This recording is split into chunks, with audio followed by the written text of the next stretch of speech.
Welcome to some new r/malicious compliance stories, where people comply to the letter, but not the spirit of a request.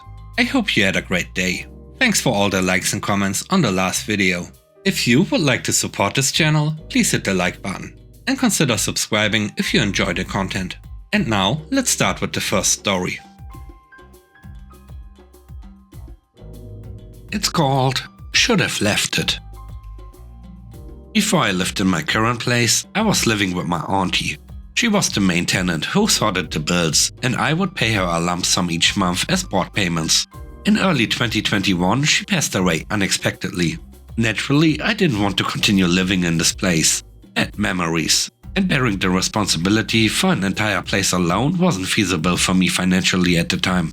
After speaking with the housing association, I was informed that the only way to end the tenancy would be by getting the tenancy agreement moved over into my name. I could then terminate the tenancy when I was ready to move out. What I didn't know at this point was that my auntie was in arrears on the rent payments. When it came to the point of leaving the tenancy, I had money in savings and just settled up the rent entirely. I then stayed at the place for a few more weeks before closing the tenancy. In hindsight, I probably should have queried the payment, but at that point I just wanted to get rid of the place. After moving into my new place, I was getting pestered by the housing association, who said I still owed around £300. There was a lot of back and forth before I asked for a copy of the rent statement.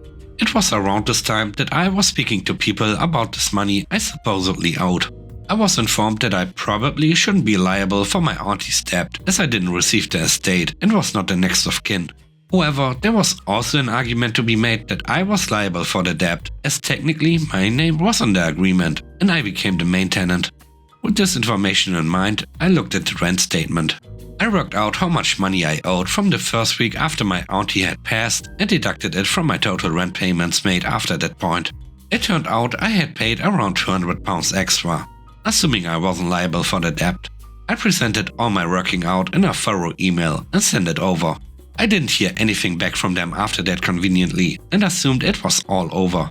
I decided not to pursue this, as I was sick of being pestered by them, and I wasn't 100% sure if I was or wasn't liable for this money. Fast forward nearly 2 years.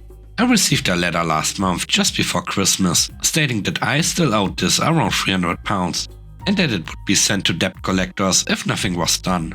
At this point, I was set off. I spoke to someone who was able to tell me for sure that I am not liable for the debt in this particular situation.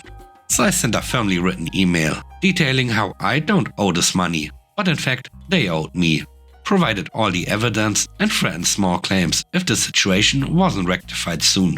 It took weeks of me pestering them via phone calls and emails for me to get in contact with a lovely woman who apologized on behalf of the company on how I was treated. She then got the ball rolling, and eventually my around £200 refund cleared the other day. This was a particularly satisfying end, because if they would have just left it, I wouldn't have chased it up, and they would be £200 better off. What a shame. The next story is called Cash Only. I bartend at a cash-only neighborhood dive bar in a major US city. We've been open for many decades and are about 70% regulars.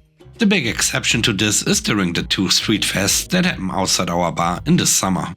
These fests draw tens of thousands of people over a weekend from well outside the neighborhood and are normally the only time you can walk around in public with booze in my city. These are also the only times we staff more than one bartender at a time. We'll normally staff all 4 of us together all weekend long to manage the volume. We have a big sign behind the bar that says, "Cash only please." But during the fest, we had a sign at the front door. And a few years ago, I got "Cash Only" printed on some t-shirts to share with my coworkers. Since then, I've been the only person to keep said shirt, because the only people who bother to read it are the regulars who already know, and it's a good laugh between us. This past summer, during the bigger of the 2 fests, I had a patron push his way up to the bar, literally elbowing a few other patrons waiting to order out of his way. He reaches over the bar and taps the bar, maybe an inch from where my hand is holding a plastic cup that is in the middle of being filled. This was immediately 2 big strikes from me. Don't try to cut the line, and don't get in my space or touch the bartender. I give him a look and he starts to order and stops as he reads my shirt.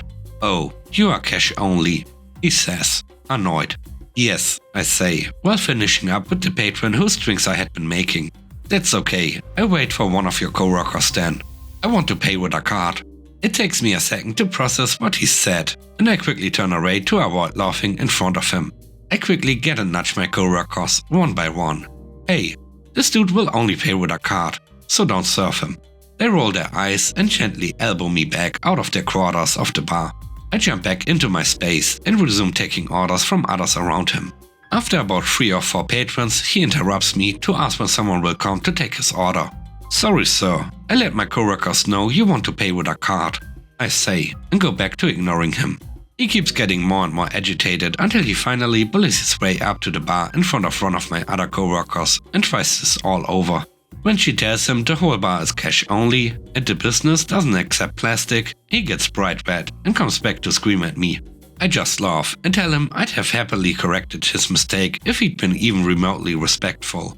But since he didn't show any respect for the time of our other patrons, I didn't think he wanted his time respected either. He yelled once or twice more and finally stormed off. I told the owner what went down after we closed that night, and we all had a big hearty laugh. The best part is, we may finally start selling cash-only shirts for the bar next summer. The first official shirt the bar's ever sold. The third story is called I Don't Have One. Years ago, when XM radio was first starting out, I bought a satellite radio. I installed it in my car and subscribed to their services, which I enjoyed as I traveled long distances often and hated stations cutting in and out. Sometime later, I sold the car and the radio rivet, and I called and cancelled my services without any issues. About a month later, my fun began.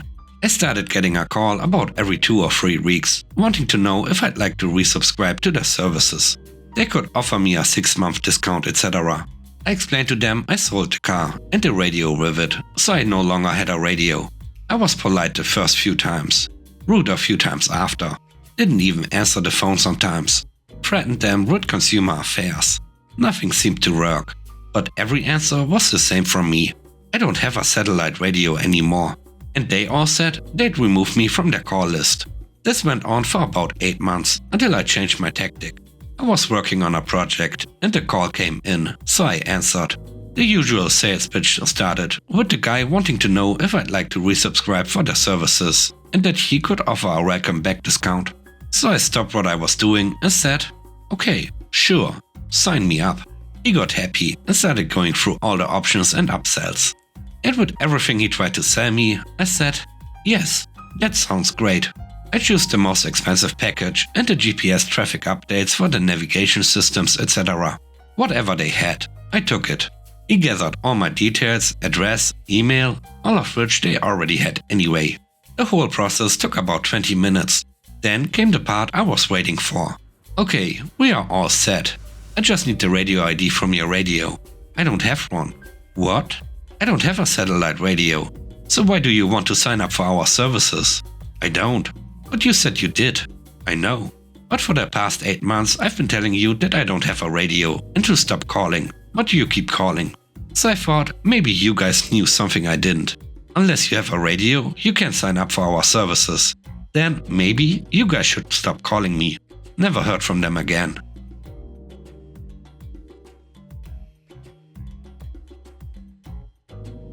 The last story is called Don't Mess With Him.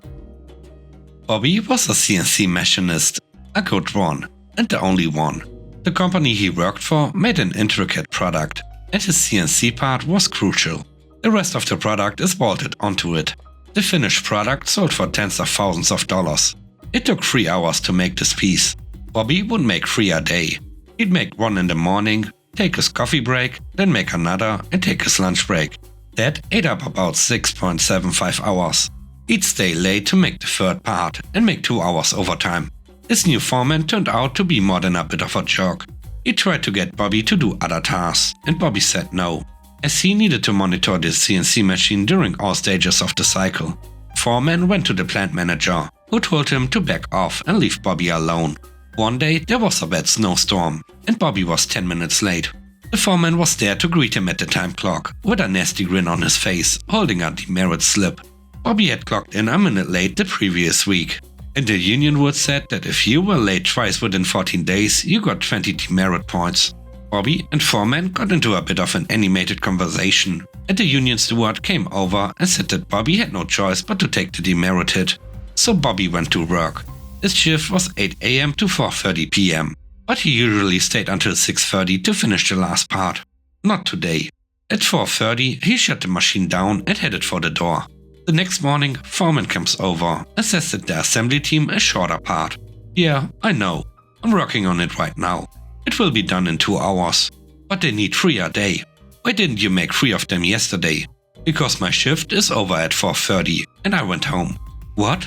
You stay every night until the third part is finished.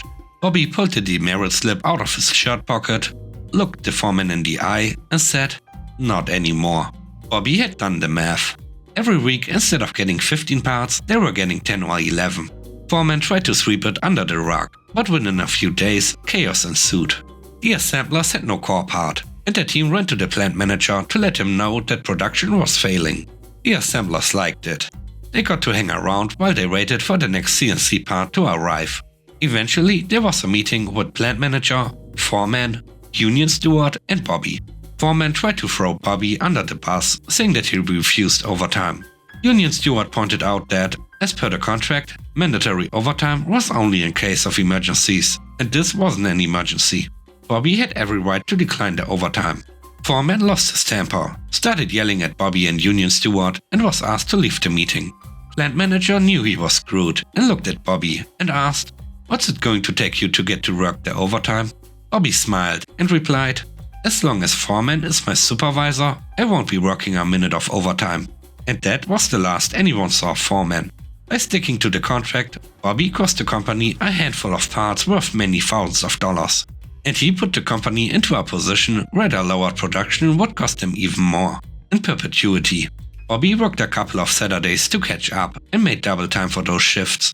They hired a new foreman, who was explicitly instructed, "Do not, under any circumstances, mess with Bobby." And with that, we end today's video. Let me know what you think about the stories. On a scale of 1 to 10, how would you rate the stories and today's video? I hope you enjoyed the video. If you like what I do and want to support me, please subscribe and hit the like button. I hope you have a great day. Stay safe. Bye bye.